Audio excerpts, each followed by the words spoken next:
우리는 늘 두 번의 새해를 맞이합니다. 신정과 구정. 그죠? 며칠 후면 우리의 최대의 명절인 설 연휴입니다. 여러분이 연휴를 생각하시면 사랑하는 사람들을 만날 생각에 여러분의 가슴이 설레고 행복하십니까? 아니면 가족들과 친구들을 만나 못다한 이야기꽃을 피울 생각에 마음이 들떠 있으십니까? 저는 지금 이제 한 3년째 매년 설이나 추석이 되면 선교지를 갔는데 선교지를 안 가고 이렇게 집에만 있으니까 고향을 못 가는 것 같아요.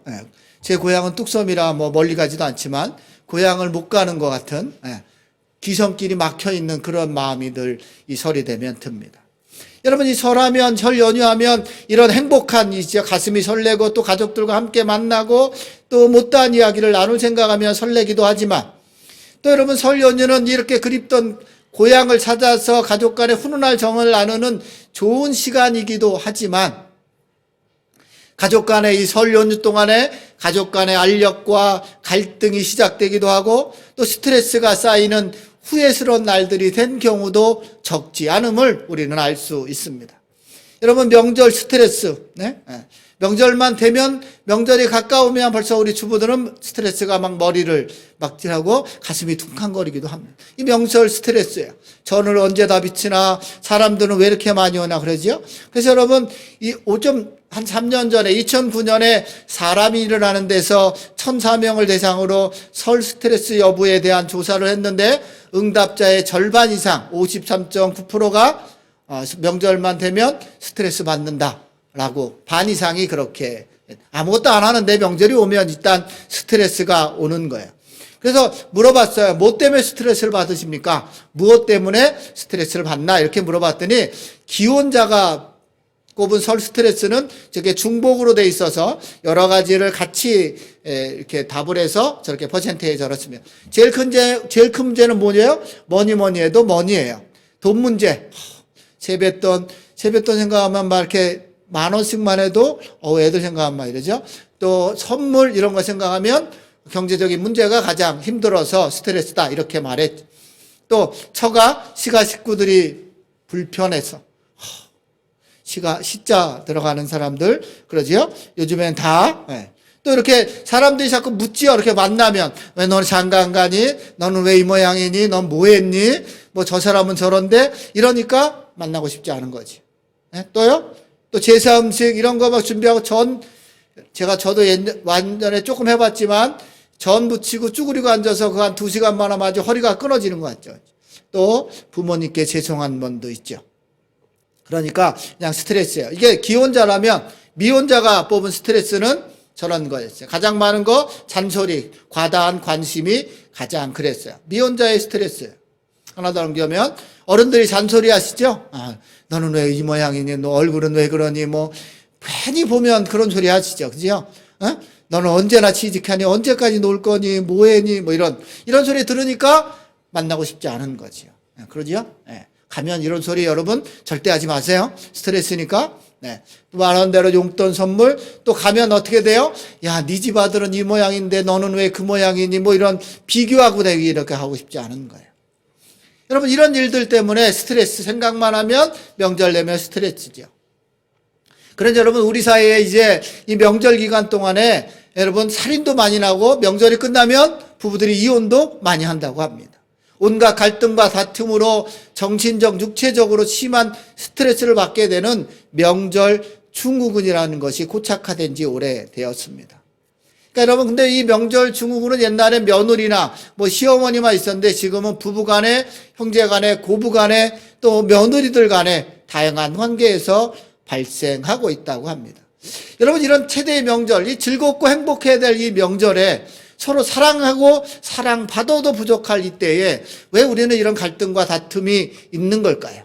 왜 이런 일들이 계속해서 발생될까? 오늘 그 해답을 오늘 말씀을 통해서 함께 살펴보며 찾아보고자 합니다. 여러분, 오늘 우리가 읽은 본문 29장은 우리가 잘 아는 것처럼 야곱이 형을 속여서 장자권을 빼앗고 자그마치 집으로부터 600km 떨어진 하란이라는 곳, 삼촌이 살고 있는 라반의 집으로 도망가는 이야기와 또 그곳에서 가정을 이루는 이야기가 29장에 기록되어져 있습니다. 그곳에서 지금 야곱은 그 라반의 두 딸 중에 한 사람을 보고 한눈에 반합니다. 이렇게 돼 있습니다. 창세기 29장 17절과 18절 하나 더 넘겨주시면 17절입니다. 하나 더 넘겨주세요. 17절에 보면 이렇게 돼 있어요. 레아는 시력이 약하고 라헬은 곱고 아리따우니 라고 말하는데, 저 곱고 아리따우니라는 말이 아름다운 말을 두 번이나 연겁해서 똑같은 말을 번역해 놓은 거예요. 그러니까 여러분, 절세 미인을 이야기하는 거죠.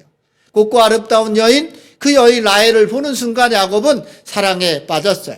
예? 그 모습을 보는 순간에 그랬지요. 요즘 말로 하면 얼짱, 몸짱인 것 같아요. 그 라헬을 보는 순간 마음을 다 빼앗겨 버렸습니다. 그리고 금방 29장 18절에 본 것처럼 야곱이 라헬을 사랑하는 마음이 생겨요. 사랑에 푹 빠졌어요.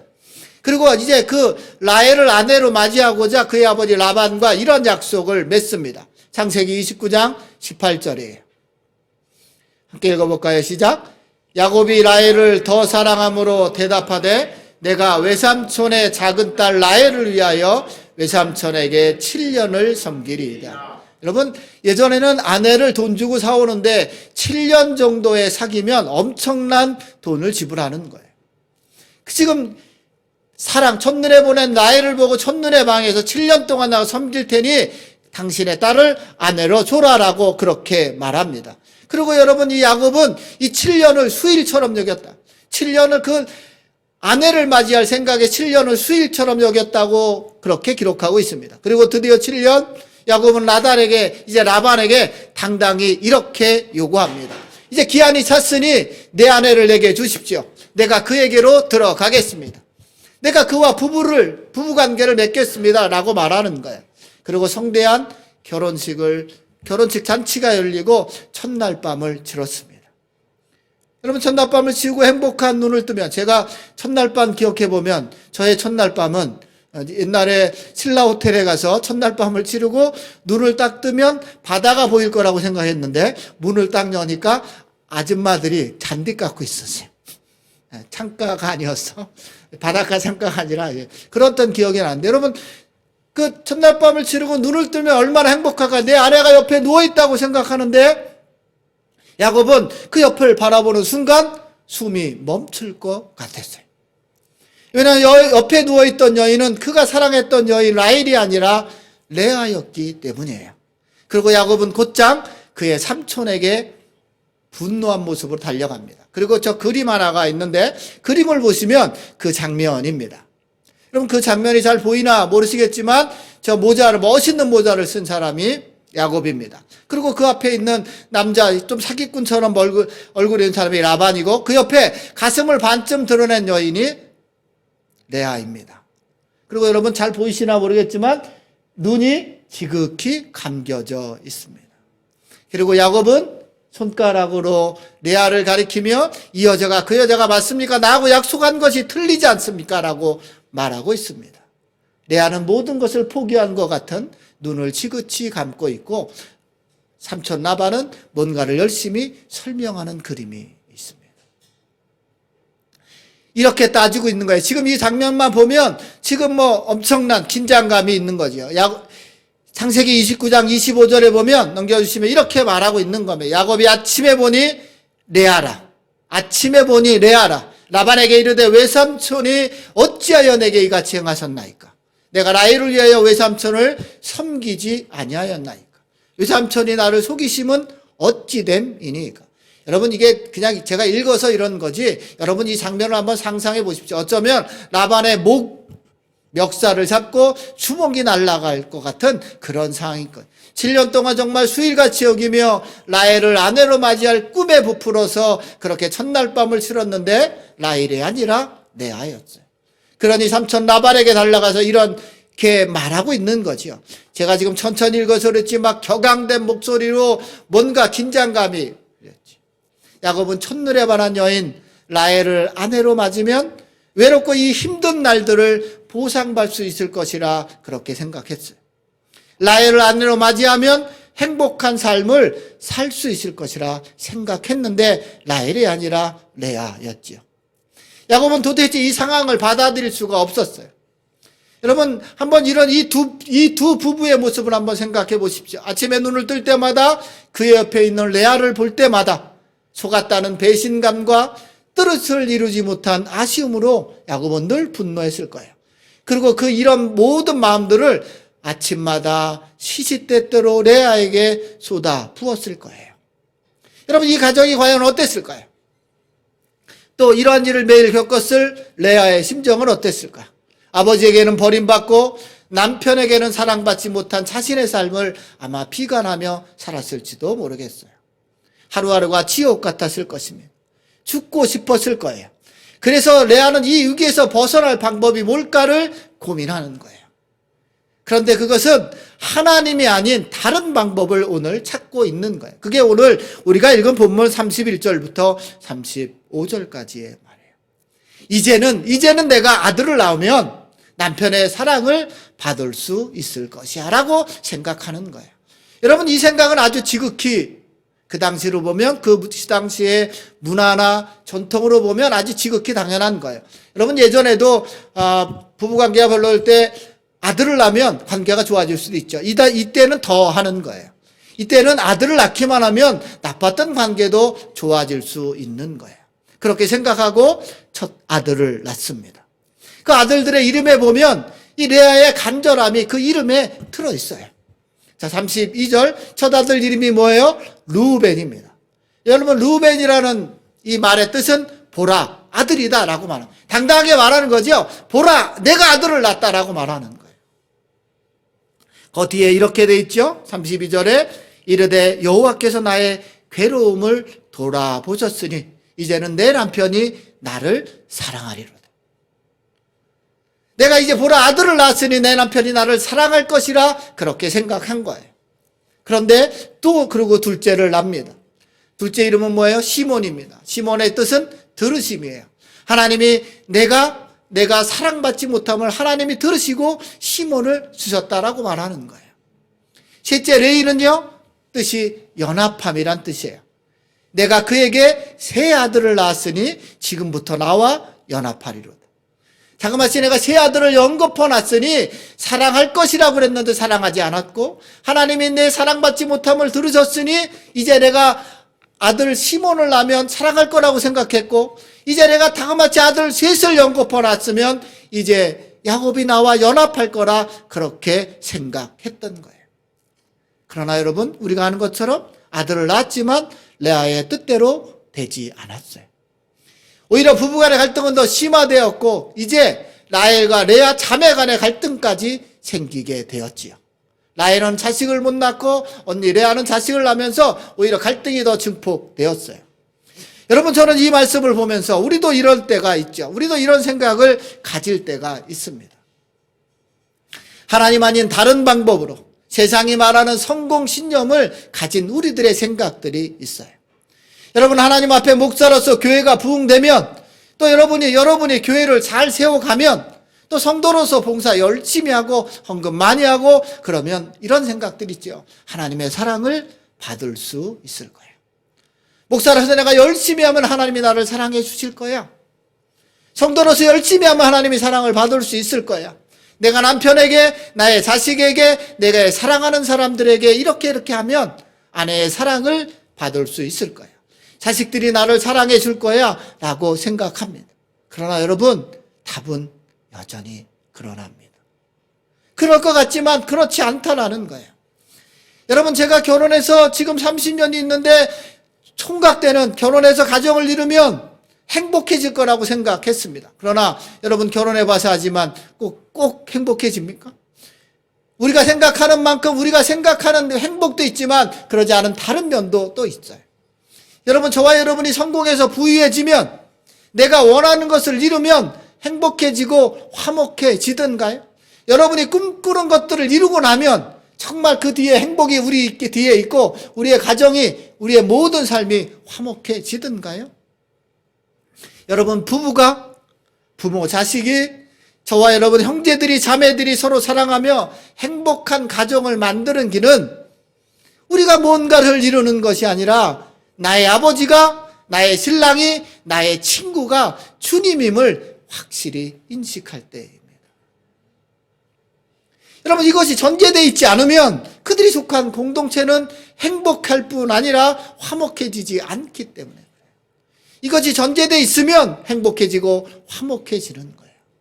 여러분, 하나님 없는 부부 생활, 하나님 없는 성공으로 가정이 행복해지고 사랑하는 일은 그리 오래가지 않는 거예요. 라헬은 아들을 낳으면 남편의 사랑을 받아 행복을 보장받을 수 있을 것 같이 생각이 되었어요. 그래서 여러분, 32절에 그렇게 말하는, 하나님이 나의 괴로움을 돌보셨으니 나의 남편이 나를 사랑하리라. 34절에 내가 새 아들을 낳았으니 내 남편이 지금부터 나와 연합하리라 라고 생각했지만 그녀는 아무것도 얻은 게 없었어요. 여러분, 우리도 이런 말 많이 하잖아요. 저는 이런 말 너무도 많이 들었어요. 목사님, 제가 돈을 벌면, 내가 지금보다 지위가 높아지면, 내가 원하는 것을 이루고 나면 우리 가정은 행복하고 사랑이 넘칠 것입니다. 우리 교회는 더 좋아질 것입니다. 행복할 것입니다 라고 말하지만 그것은 그냥 꿈에 불과한 거예요. 하나님 없는 것들, 하나님을 빠져있는 그러한 모든 것에서 행복과 화목은 이루어지지 않는 거예요. 여러분, 행복한 가정, 사랑이 넘치는 우리의 공동체, 그리고 화목해지는 공동체는 어떻게 생각하는 거냐면, 어떻게 생겨나는 거냐면 35절입니다. 이제 35절에 깨달았어요. 아들 셋 낳고 이제 유다를 낳으면서 레아는 깨달았어요. 거기 또 이렇게 되어 있죠. 그가 또 임신하여 아들을 낳고 이르되 내가 이제는 여호와를 찬송하리로다. 내가 이제는 여호와를 찬송하리로다라고 말하는 거예요. 여러분, 레아의 마음이 발라진 걸 알 수 있는 거예요. 내가 아들 셋을 낳으면 남편이 사랑일 줄 알았는데 그것이 아니라는 걸 알았어요. 이제 어떻게 해요? 내가 또 아들을 낳고 이제 여호와를 찬송하리라. 여러분, 여기에 나오는 36절에도 이제는이 나오고 32절에도 이제는이라는 말이 나와요. 32절에 이제는 나의 뜻대로 하는 이제가 아니에요. 여기에는 32절에 나오는 나의 뜻대로 하는 이제라고요. 나의 뜻대로 하면 그러면 이렇게 될 것이라는 나의 뜻대로의 이제예요. 그러나 35절의 이제는 이제 나에게 아들을 주신 하나님을 바라보는 이제는이에요. 그 하나님을 찬송하는 이제는이라고요.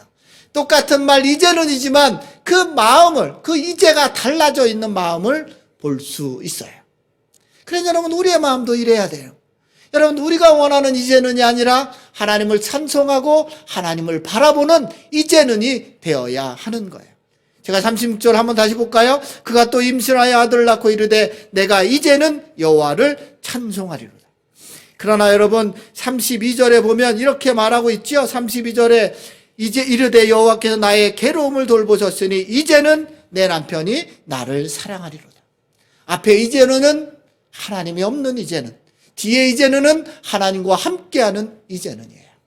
여러분, 팀 켈러가 쓴 내가 만든 시에 보면 이런 말이 있습니다. 넘겨주시면, 기존의 애정의 대상을 마음에서 제하려면 새로운 대상의 위력으로 축출할 수밖에 없다. 여러분, 그전에 내가 갖고 있는 어떤 세상적인 애정의 대상에서 이것을 제하려면 새로운 대상이 있어야 한다는 거예요. 그 새로운 대상의 힘으로 그것을 몰아내야 한다는 거예요. 그것보다 더 강한 것으로 몰아내야 한다는 거예요. 그러므로 세상을 향해 거울을 들어 세상의 결함을 보여주는 것만으로는 부족하다. 당신의 낙이 내가 이렇게 하면 남편이 나를 사랑할 것이라는 그 낙이 본질상 덧없는 것임을 예증하고 양심의 우매함을 스스로 일깨우는 것만으로 부족하다. 오히려 세상보다 크신 그분의 사랑이 모든 정당한 방법으로 당신의 마음에 와닿게 하라. 하나님의 사랑, 하나님을 찬송하는 그 사랑이 우리 마음에 와야 세상에 있는 더러운 것들, 내가 뭔가 하려는 이제들이 떠나갈 수 있다라고 말하는 거예요. 여러분 아십니까? 여러분, 오래 기다리면 기다려서 바라면 바라는 것일수록 우리의 우상이 될 확률이 커지는 거예요. 우리 여기 권기범 송재 성도님이 이제 여러분 이제 아이를 가졌습니다. 둘째 아이를. 네, 박수해 주시면. 오랜 시간 기다렸죠. 제가 금방 뭐라고요? 오래 기다리고 바라는 것으로 뭐라고요? 우상이 될 확률이 높아요. 그러나 그 안에 하나님이 있으면 우상이 아니라 기쁨이 되는 거예요. 여러분, 오래 기다려 낳은 아들 이삭, 아브라함에게 우상이 될 확률이 아주 높았어요. 어쩌면 우상처럼 길렀다고요. 그러기에 하나님이 뭐라고요? 아브라함의 아들 이삭을 번제로 하나님께 드리라, 그렇게 말하는 거예요.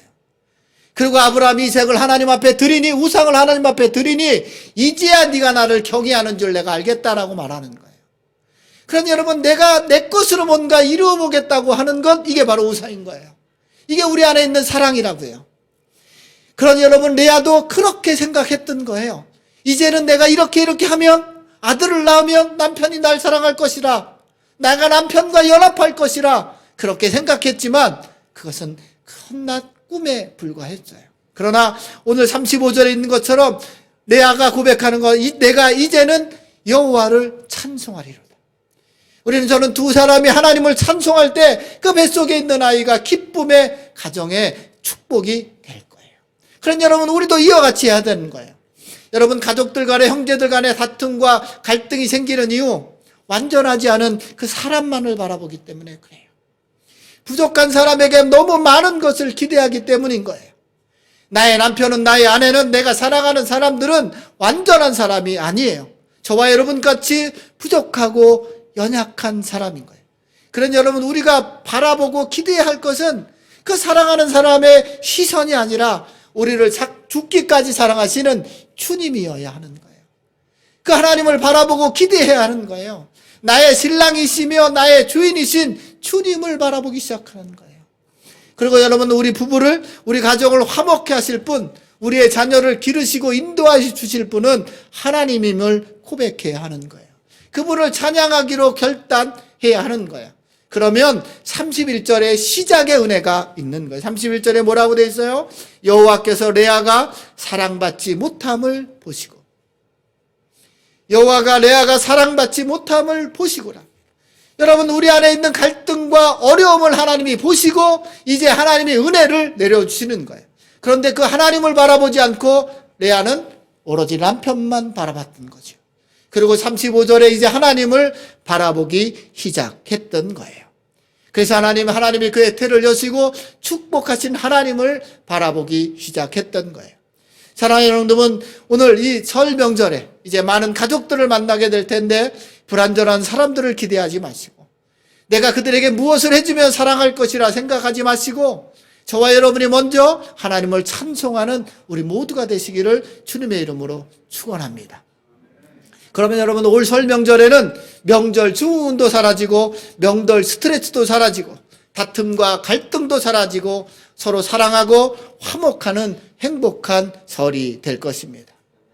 여러분, 새해 복 많이 받으시고 우리가 갖고 있는 이런 모든 우상들을 내려놓고 내가 무엇인가를 이루면 될 것이라는 이 허상을 버려버리고 이제는 여호와를 함께 찬송하는 그런 여러분의 가정들이 되시기를 주님의 이름으로 축원합니다. 우리 함께 기도했으면 좋겠습니다. 하나님, 우리가 내가 뭔가를 이루면 우리 가정의 행복과 화목이 넘칠 거라는 착각에서 벗어나게 하여 주옵소서.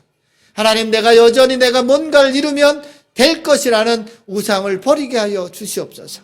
오로지 하나님, 내가 이제는 여호와를 찬송하리라고 하는 이다의 고백처럼 우리도 우리 가정이 먼저 하나님을 찬송하는 가정, 하나님의 이름을 부르는 가정, 우리의 진정한 신랑과 친구와 아버지가 누구인지를 깨달아 하는 우리 모두가 되게 하여 주시옵소서. 그렇게 하나님 앞에 기도하며 나가면 좋겠습니다. 다 같이 기도합니다.